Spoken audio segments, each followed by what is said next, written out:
मी काल बुलढाणा जिल्ह्याच्या दौऱ्यावर असताना रात्री ही घटना मला कळली.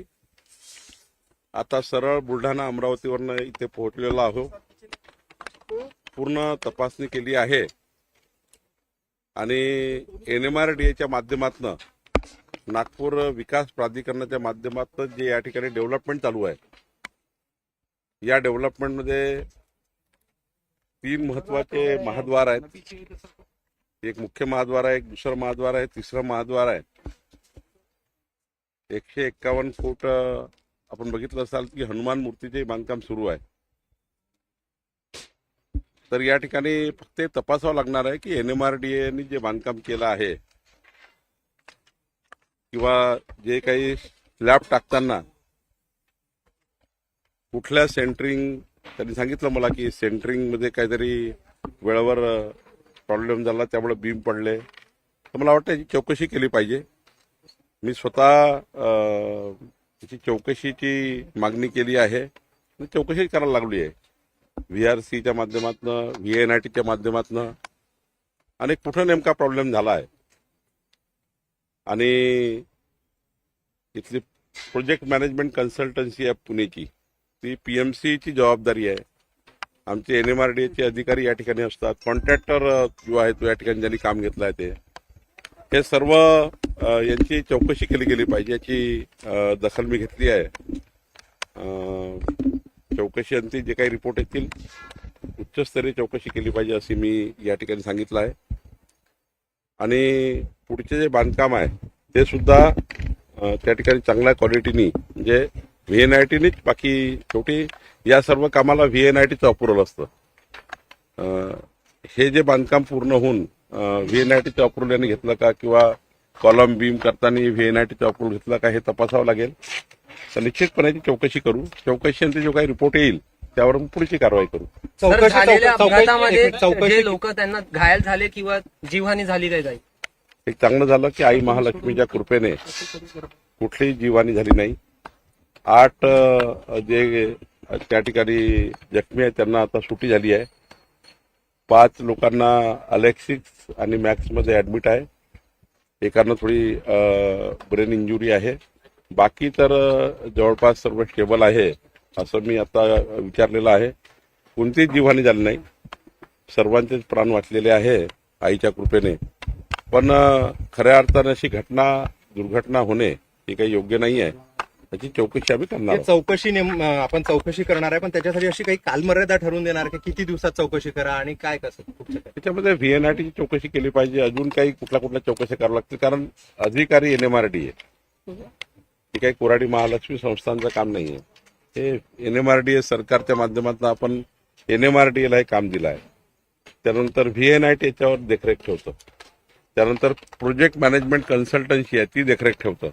3 देखरेख ठेवतं, 3 विभाग. आणि त्यानंतर मग कॉन्ट्रॅक्टर काम करतं. आर्किटेक्ट डिझाईन फायनल करतात, इंजिनिअरिंग फायनल होतं. इतकं मोठं डिझाईन करतात. बघितलं तर मोठे गेटचं काम चालू आहे, हायवेला सुरू आहे. 2 गेटचं काम चालू आहे. नेमका इथेच हा का पडला, काय तिथे टेक्निकल चूक झाली आहे, हे जरा एकदा चेक करून मग त्याचा निर्णय. पण चौकशी महिन्याभरात केली पाहिजे आणि महिन्याभरात त्याचा रिपोर्ट मागू. प्रथम दर्शनी काही सिमेंट आणि लोखंड यामध्ये दिसून पडतं. तुम्हाला त्याची चौकशी अंती निकृष्ट आहे की चांगला आहे की वाईट आहे हे नंतर ठरवता येईल.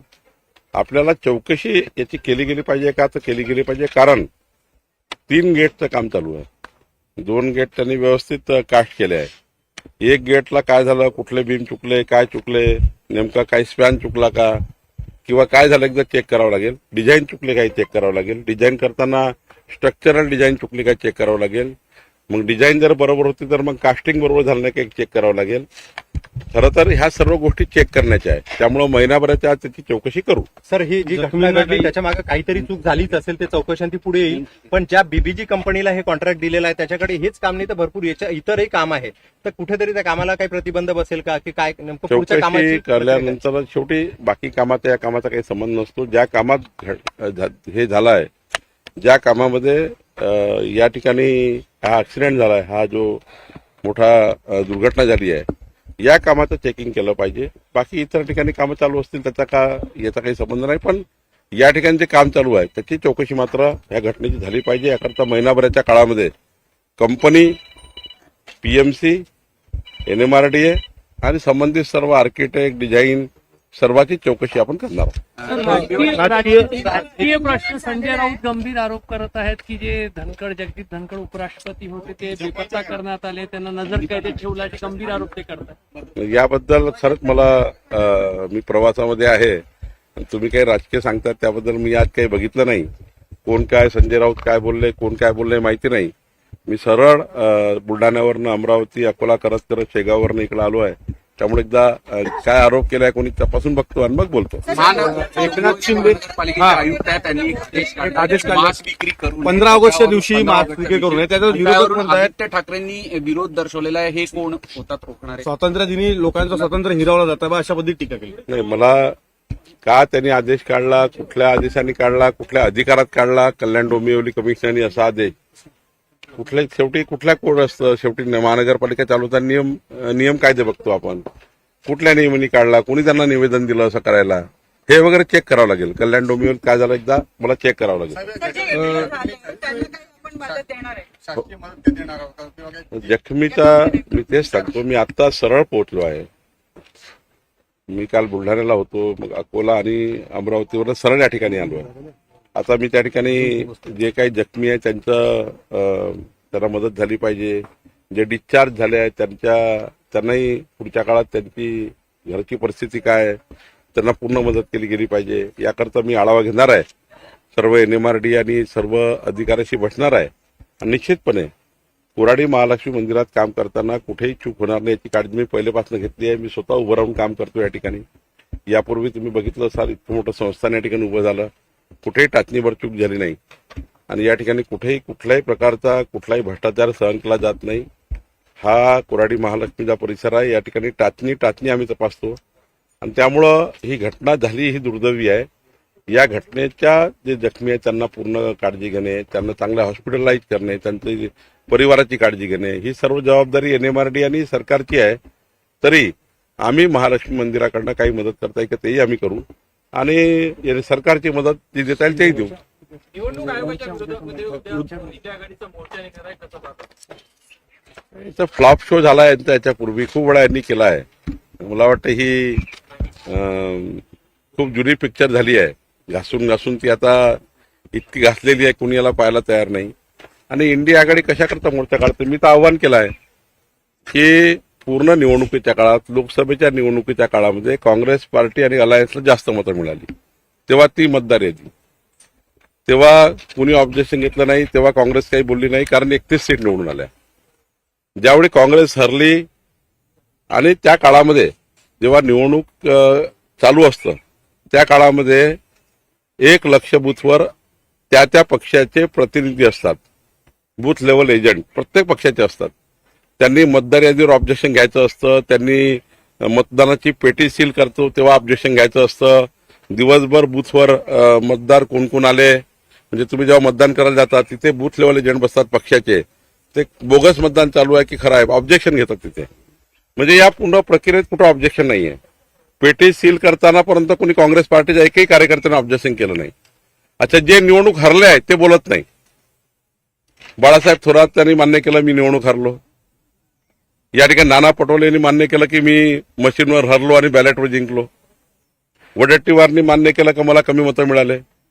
म्हणजे त्यांच्या पक्षाचे जे नेते हरले आहे महाराष्ट्रामध्ये, शरद पवारांचे नेते हरले, त्यांनी मान्य केलं की हे तर आम्ही हरलोच आहे.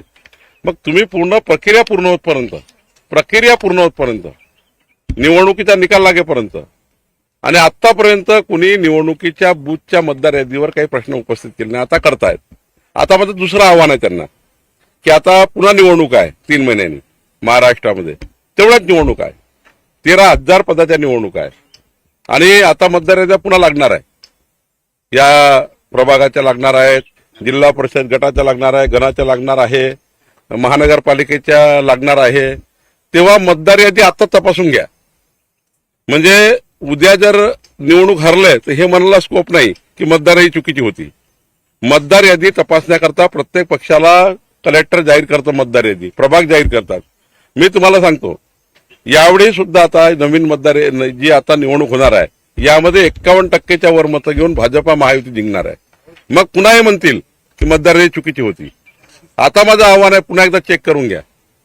हे चेक करणार नाही, हे निवडणुकीत पराभव होणार आहे माहिती आहे म्हणून हा नौटंकी करतात। आता शरद पवार साहेबांनी नवीन नौटंकी चालू केली, ते म्हणतात की ओबीसी बद्दल त्यांना पुळका आला।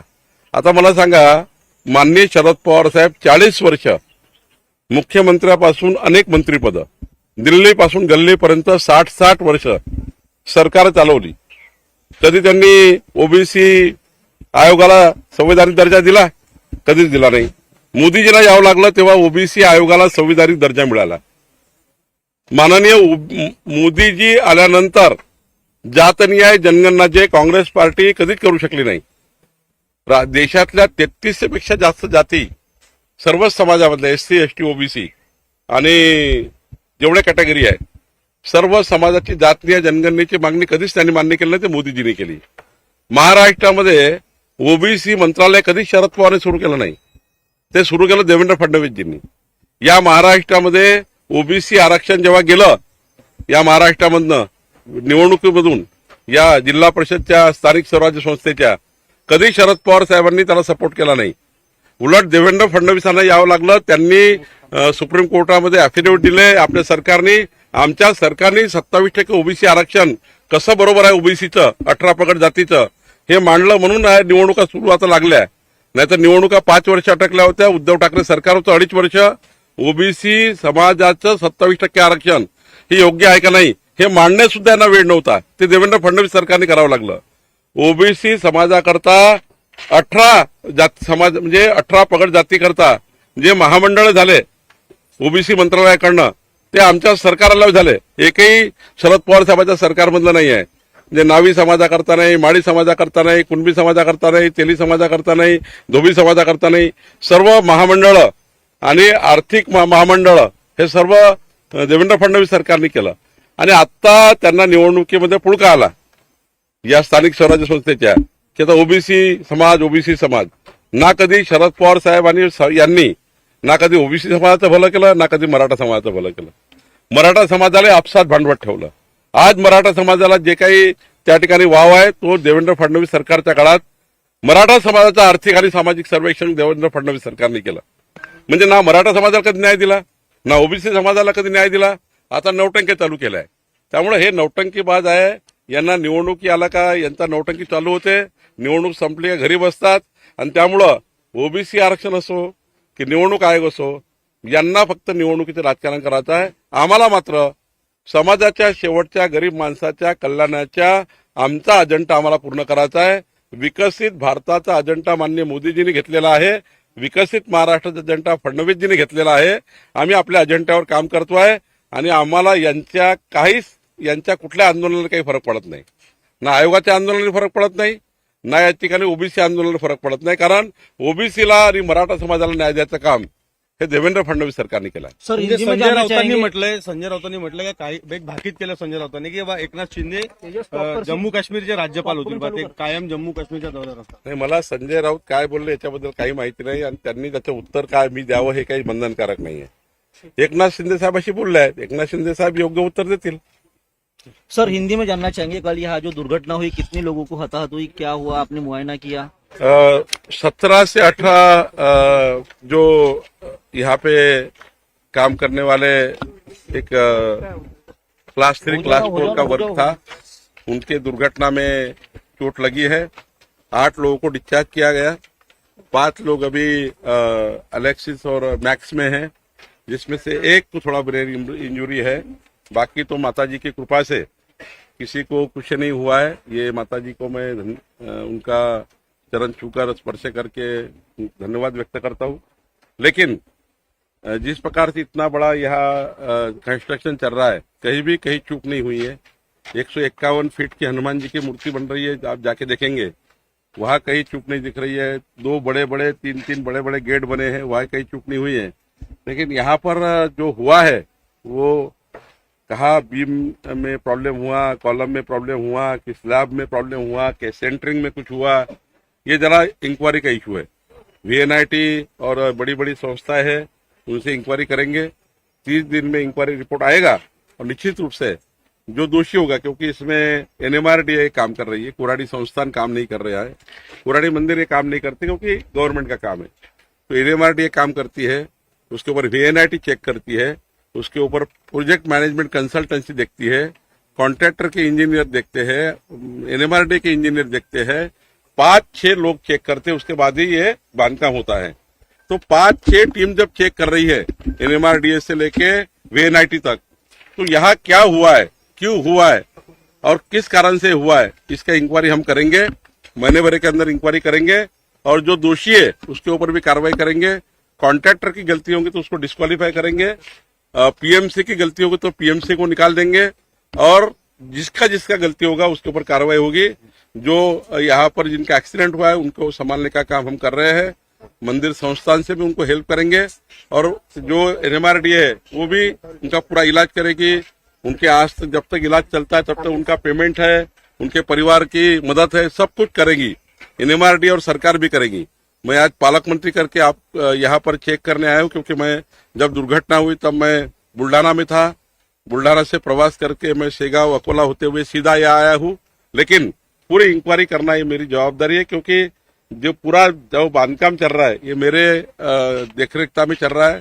एक एक चीज को मैं खुद देखता हूँ, लेकिन मैं जरा प्रवास पे था और ये स्लैब जो हुआ है इसका मैं इंक्वायरी निश्चित करूंगा, क्योंकि कुराड़ी महालक्ष्मी मंदिर में कोई भी चीज बनती है तो वो क्वालिटी की बनी है और यहाँ क्या चूक हुई है ये हम देखेंगे। और चुनाव आयोग ने एक बार फिर सख्ती से दोहराया, राहुल गांधी या तो नियमों के अनुसार डिक्लेरेशन दे या फिर अपने झूठे आरोपों को वापस मांगे और देश से माफी मांगे। कौन? राहुल चुनाव आयोग ने एक बार फिर सख्ती से दोहराया, राहुल गांधी या तो नियमों के अनुसार डिक्लेरेशन दे या फिर अपने झूठे आरोपों के लिए देश से माफी मांगे। मैंने अगर चुनाव आयोग की बात की तो लोग बोलेंगे चुनाव आयोग के वकील बावनकुले बन गए, ऐसा बोलेंगे। लेकिन ये बात सही है कि बार बार चुनाव आयोग राहुल गांधी के हर जवाब का उत्तर दे चुका है। ये सारी 140 करोड़ जनता ने देखा है, उसके बावजूद भी बचकाना हरकत राहुल गांधी कर रहे हैं। केवल अपनी पार्टी बचाने के लिए चुनाव आयोग को कटघरे में खड़ा कर रहे हैं, खुद की पार्टी बचाने के लिए। उनकी पार्टी डूब गई है खुद के विजन से। ना उनको देश की कुछ परिस्थिति मालूम है, ना देश के हालात मालूम है, कोई राज्य का उनको कोई लेना देना नहीं है। देश के जनता को क्या कैसा लेके जाना आगे वो नहीं मालूम, विकसित भारत कैसा हो ये नहीं मालूम, कुछ भी नहीं उनको समझना है। समझना है कि राजनीति अपनी पार्टी बचाने के लिए चुनाव आयोग को कटघरे में खड़ा करो, अपनी पार्टी बचाने के लिए उनको हाईकोर्ट को सुप्रीम कोर्ट को कटघरे में खड़ा करना है। सभी जितने भी संविधान से महामानव डॉक्टर बाबा साहेब आम्बेडकर जी ने जो संविधान से जो जो संस्थाएं बनाई है सबको बदनाम करना है और अपनी राजनीतिक रोटियां सेकनी है। इनको कुछ लेना देना नहीं है, झूठा बोलना है, झूठ बोलना है और पब्लिक के सामने जाना है।